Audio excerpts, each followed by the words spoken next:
Comme il racontait bien, on ne connaissait ni son nom, ni son âge. On l'appelait le vieux, c'est tout. Autrefois, petit bonhomme, il suivait souvent ses parents tout là-haut dans la montagne.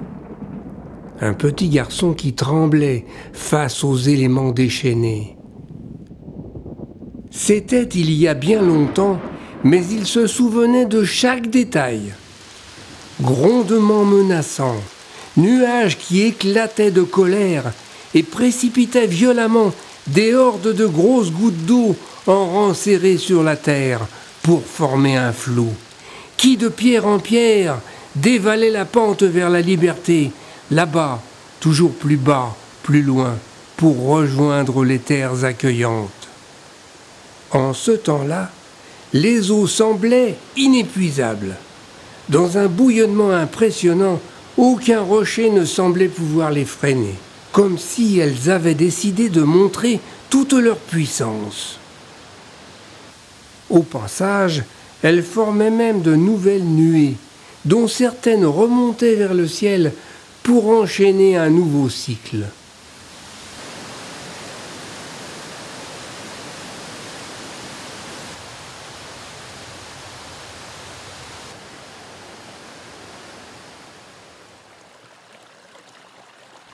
Plus loin, les turbulences se calmaient peu à peu et glissaient vers la vallée à travers la campagne.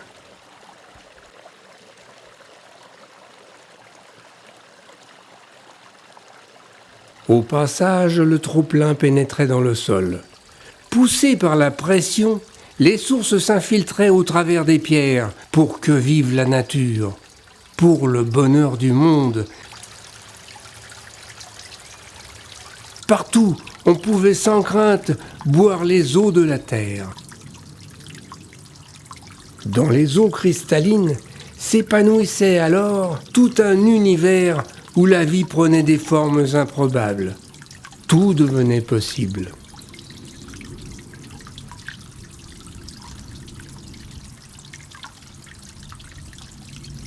Comme il racontait bien.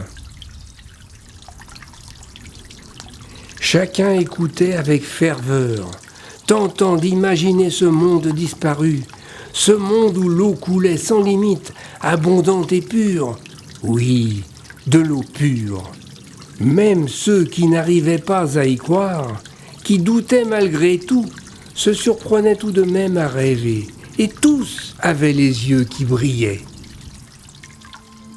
Le vieux était très respecté. Il était le seul à pouvoir témoigner, le dernier, le tout dernier à avoir connu le monde d'avant.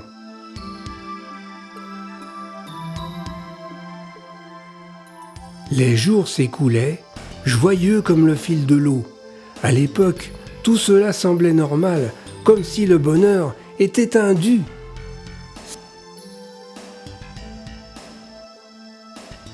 Un accord tacite s'était établi. On respectait les eaux claires et celles-ci le rendaient au centuple.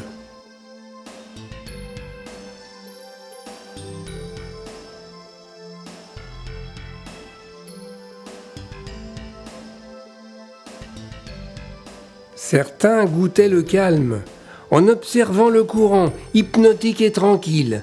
La pêche était accessoire. À ce stade de son histoire, les yeux perdus dans le vague, le vieux marquait toujours un long moment d'hésitation. Intrigués, les hommes observèrent un drôle de phénomène dans les profondeurs du ciel. Notre satellite se changea en un énorme bolide qui frôlait la Terre à chaque révolution. Après tout, pourquoi s'inquiéter ? On verra bien. Imperceptiblement, le climat commença à changer. L'air et l'eau se réchauffèrent dans l'indifférence générale. Et la vie continua comme avant.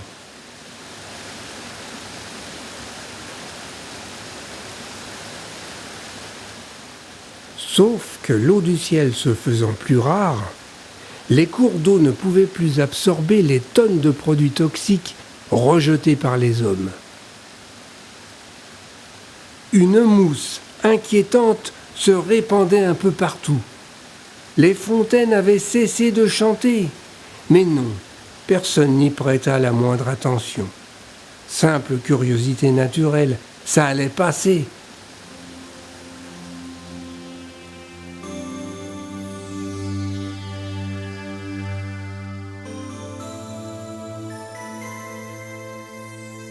Personne ne voulait rien savoir. Pour tous, les eaux étaient et restaient inépuisables.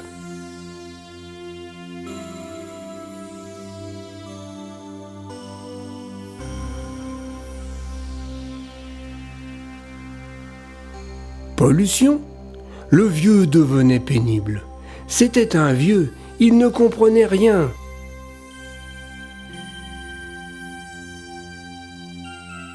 Pourtant, le changement progressait à grands pas. Les fontaines qui autrefois abreuvaient tout le monde, qui souvent soulageaient les malades, se mirent à répandre les maladies et la mort. Elles se tarirent lentement et devenaient imperceptiblement des cloaques infâmes.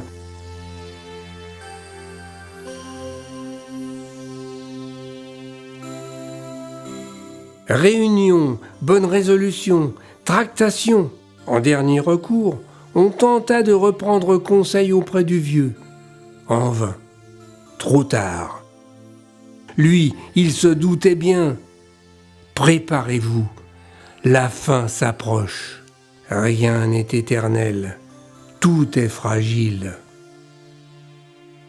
Bientôt ce n'est plus avec de l'eau que nous remplirons les bénitiers, mais avec nos larmes.